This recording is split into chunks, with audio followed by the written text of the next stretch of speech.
Hey guys, it's Adam from LUCIDPIXUL and welcome back. Now this week I want to talk about something that hits home a little bit. Not me directly per se, but it hits home for a lot of you listening, and it hits home for a lot of people in my direct entourage, in my family. And it's the subject of public schools. And what I mean by public schools is not my school. My school is a mentorship. It's online. And as we move forward, art education in general, but in many ways art education is seeing a lot of change, or at least it's expanding into new venues, such as online learning, online mentorships, where professionals like myself, like Anthony Jones, like Tyler Edlin, like Mark Brunet, like Ahmed Eldouri, have the opportunity to be able to share our professional experience, our personal experience, and build a curriculum around the skills that we feel helped us to get those jobs, and help other people who might not have the financial means or might not have the geographical means to be able to get the education that they're looking for, to have access to this kind of stuff. And speaking for myself, and I'm sure speaking for all of my friends who do this as well, I can see very clearly, in fact I could see very clearly immediately back in 2015 when I first started LUCIDPIXUL, my mentorship, that there was definitely a need for it, and there was definitely a demand for it, because students just started flooding in very quickly, and they continue to this day. And I can say the same thing for my peers.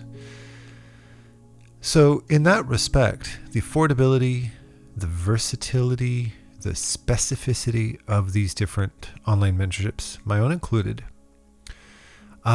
is a wonderful asset, and something that, from the feedback I've heard and what I hear from the community, is very much appreciated.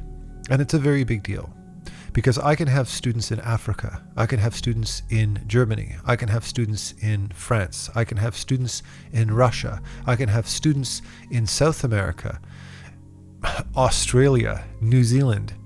I've had the opportunity to teach students worldwide who might not have any access to any decent schools, and they can afford it. Now, you might think that me saying all of these wonderful, boastful things about my own school and online schools is a way of kind of cross-promoting my own school. But in fact, today, it's not. It's not to diminish these schools, because I think they're all incredibly valuable. But it's to shine a light on the other side of the coin. And it's a side of the coin that I'm not only sensitive to due to what we've lived through with the COVID and coronavirus and all that kind of stuff, but it's something that I'm particularly sensitive to, being a father. Watching 3 kids who couldn't go to school, or at least couldn't go to the brick and mortar school, to their high school or to their elementary schools. And I'd say one of the hardest things to witness as a parent was the fact that I, being a full-time employee, being somebody who has my own business and somebody who produces YouTube videos and had to remain focused on my work, had to witness my children for a very extended period of time not be able to go to school. Eventually they ended up moving things online, and they did their best to whatever, but it did not compare to the experience of getting up in the morning, getting dressed, getting your lunch ready, going to school, and walking into a playground, and walking into a school where all of your friends were there, where there were teachers, where they were seeing people, where they were moving their body, where they were experiencing other human beings and feeling other people's energies and adapting themselves to different types of personalities. And it was very hard for me to watch. From my perspective, COVID had literally zero negative impact on my career. I teach online. In fact, arguably, it probably improved things, as far as I know, because people were stuck at home and were looking for means to learn, and they couldn't leave. So that was very much to my benefit. But that was only good for me. It was not good for everybody else. And for my kids, I saw them start to emotionally slip. I saw it starting to weigh burden on them, particularly for my older kids who are more like Emily, for instance, who's in college. She's a social butterfly. She's somebody who needs other people to recharge. They kind of say there's two different types of personalities. There's the more introverted personality, people who need to be alone to recharge. They need to have space from other people to recharge, and more extroverted people who need to be around other people to recharge. I would say when I was younger, I was much more of the extrovert type. I always had to get together with my friends and go out and do stuff. I was very, very much into that. I still am. I still love being around people, physically being around people. It's one of the reasons I love to dance. One of the reasons I love that aspect of socializing is making physical contact with and having these momentary intimate relationships with people and making these physical and emotional connections with other people through a common passion. I love that. But I'm a little bit of both, right? Because I'm also somebody who's hyper socialized. So when I get a little bit of free time, I take advantage of it for sure. But that doesn't take away from the fact that I love to see my friends and I love to get out and I love to do stuff and I love to meet new people. For a lot of us, for some of us at least, isolation might be a bit of a blessing because you might have felt very socially awkward, you might feel uncomfortable around other people, and you really prefer the idea of just being able to do things on your own. For other people, however, it can be torture. It can feel isolating. It can feel claustrophobic, like being in solitary confinement. And in many ways, after a certain period of time, when the novelty of online chat and the novelty of YouTube and the novelty of any kind of online distraction starts to wear out, you start to realize, your body starts to tell you, I need to see and smell and feel other people. I need it. My little boy, Lucas, could spend hours just doing his own thing. But even he, who's not as self-aware as perhaps a 12-year-old or 11-year-old, Chloe, or a 20-year-old, would every now and then, because I was working, and would every now and then would turn around and say, Dad, do you want to watch the show with me? Dad, do you want to do this thing with me? And I couldn't, because I had to work. He wasn't at school doing his thing. He wasn't playing with his friends or seeing new teachers or whatever. And it really tore my heart in half, having to say over and over again, I'm sorry, sweetie, I have to work. I'm sorry, sweetie, I have to work.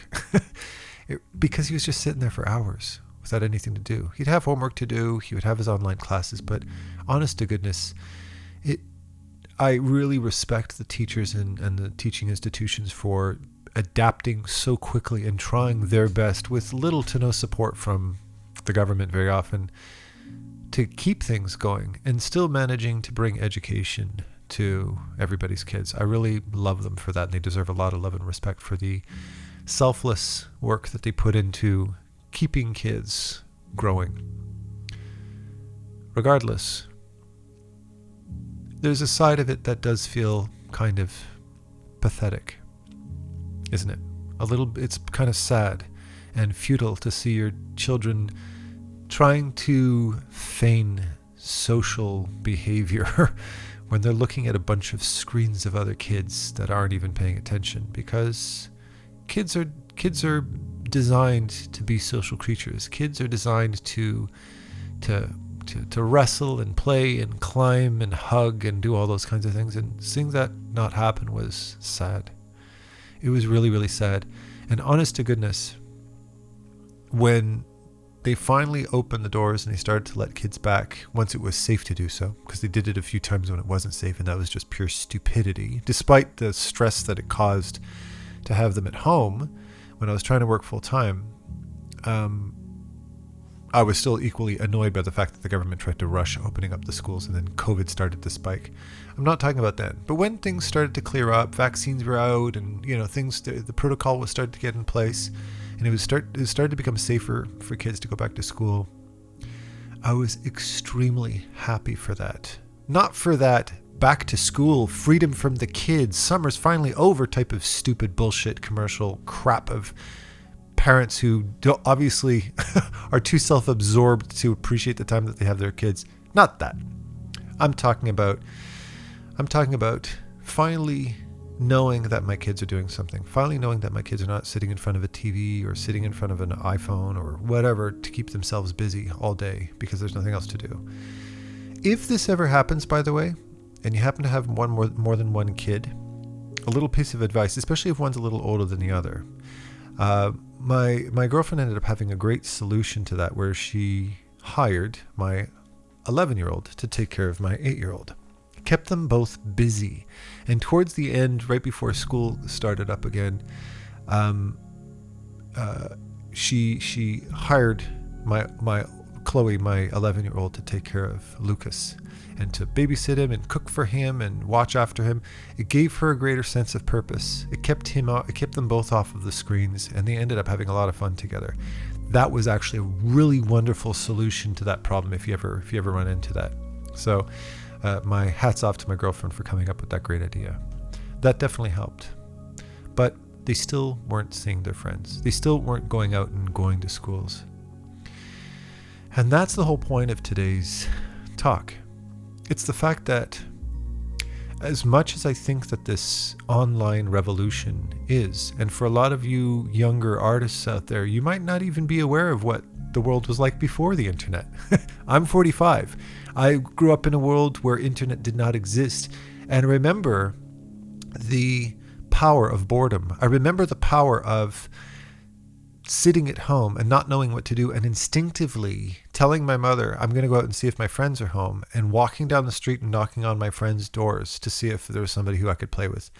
And going out and going into laneways and, finding dead rats in the laneway and doing things that might be a little bit dangerous, and riding bicycles and making obstacle courses and making ninja stars out of pieces of plastic, totally unsafe way to play, and flinging them into pieces of cardboard.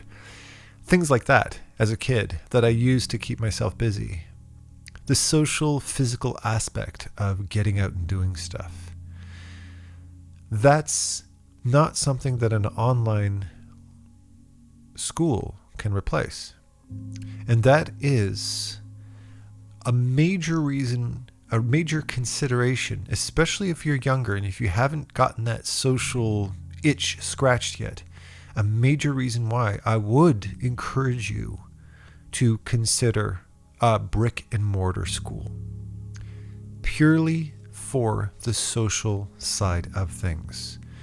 Now, I'm saying this with a bit of a caveat. I'm saying this with a little bit of a condition on it, because it's not the same for everybody. I'm located in Canada, and in Canada, a very large percentage of education is funded.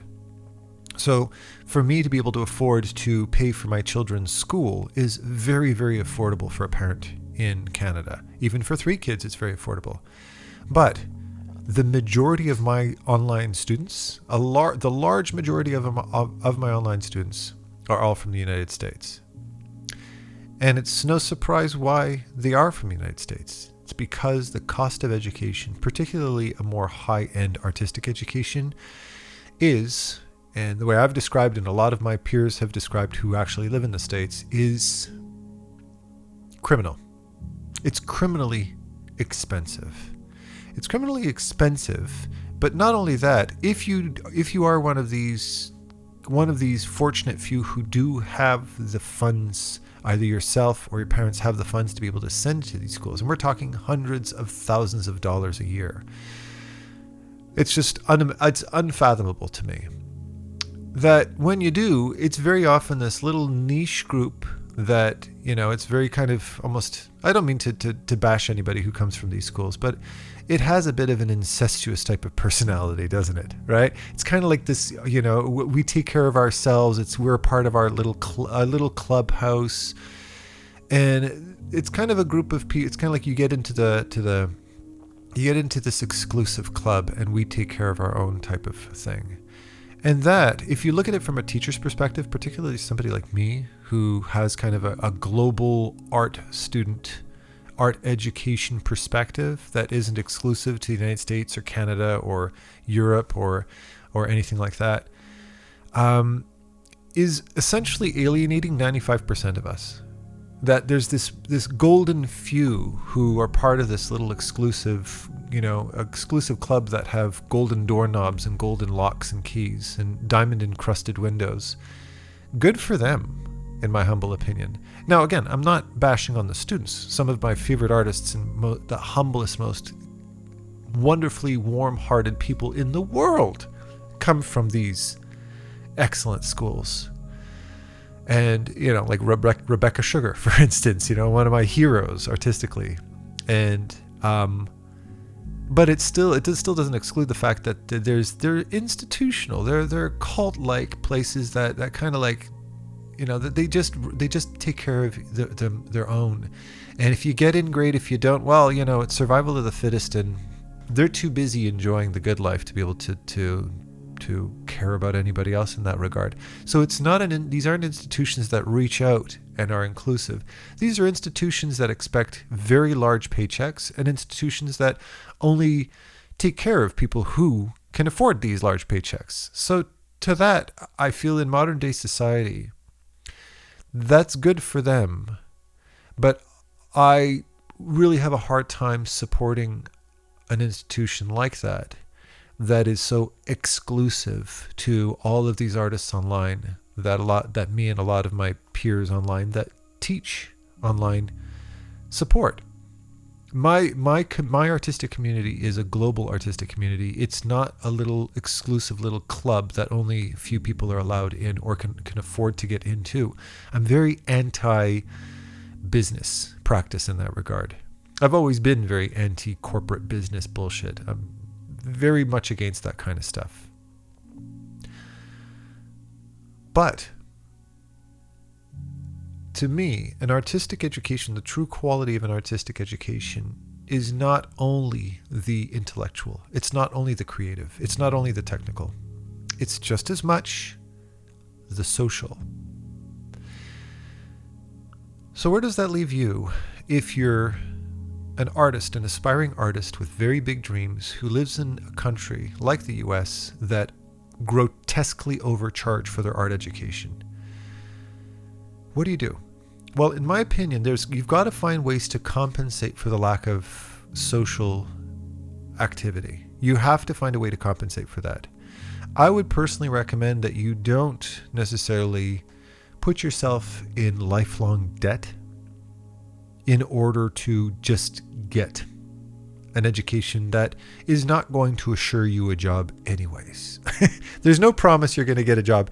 As like my people back in fine arts, if you had a fine arts degree, it's called a BFA, a Bachelor of Fine Arts, but people used to joke around and call it a Bachelor of Fuck All, right? Because there's nothing you could do, even back in the 1970s when I was a kid, because this is a term that my mother taught me back when I was young. And it still hasn't changed today. An artistic diploma in and of itself is a useless piece of paper you might as well use to light your cigarette, in my opinion. It really is. The education that you can get from some of these schools is absolutely stellar to those who can afford it and who can get in. If you can't, then I would recommend pursuing some kind of affordable online learning. Schoolism, Ahmed, Tyler, I think Trent Kanyuga might even give a course. Don't quote me on that. Marco Bucci has online courses. There's Online Art Academy. Clint Kearley, I think, has some online courses as well. Cynics might. Ethan Becker teaches amazing courses online. There's controlpaint.com. I mean, shit. Anthony Jones. The list goes on and on and on. There's a lot of great artists out there that offer absolutely stellar educations. But get out and see your friends. Go out to parties. Invite if you have family friends, invite them over for dinner. Go take somebody out for a nice lunch. Get a job, a part-time job, even if it needs to be, doing something social like a waiter, right? Or a bartender, or something that allows you to schmooze with the public. You need that aspect in your life, because without it, it can lead to a lot of hardship. It can lead to boredom. It can lead to claustrophobia. It can lead to a feeling of alienation. When you find yourself disconnected from society for long enough, you start to feel like it's normal. It's the norm. It's not. And I think that one of the things that COVID has done is it's reinforced this misbelief that being alone is a little bit normal. And it's taken us we're still in the process of coming out of this. Vaccines are only starting to, finally hit enough people to make society safe. People are finally starting to get out. People are finally starting to go back to schools. My 20-year-old is back in college. She couldn't be happier. I have my 2 kids that are back in elementary school. Chloe, who's starting high school next year, so that's going to be really exciting. They're out seeing their friends. They're making play dates. They're doing stuff like that. Do more of that. Get out of the house. It won't only help you feel better. It's going to help your artistry. It's going to exposing yourself to more of the world out there, to people, feeds you as an artist. Seeing different personalities, facing different obstacles and social challenges you might run into, having conflict, getting along with people, going to different places you wouldn't have considered going before are all ways of feeding your emotional and creative and visual mind to help enhance you as an artist. And when you are rejuvenated, when you're reinforced, you come back and you sit down with this renewed feeling of emotional freedom, emotional creativity, and happiness. It lifts a weight off of your shoulders.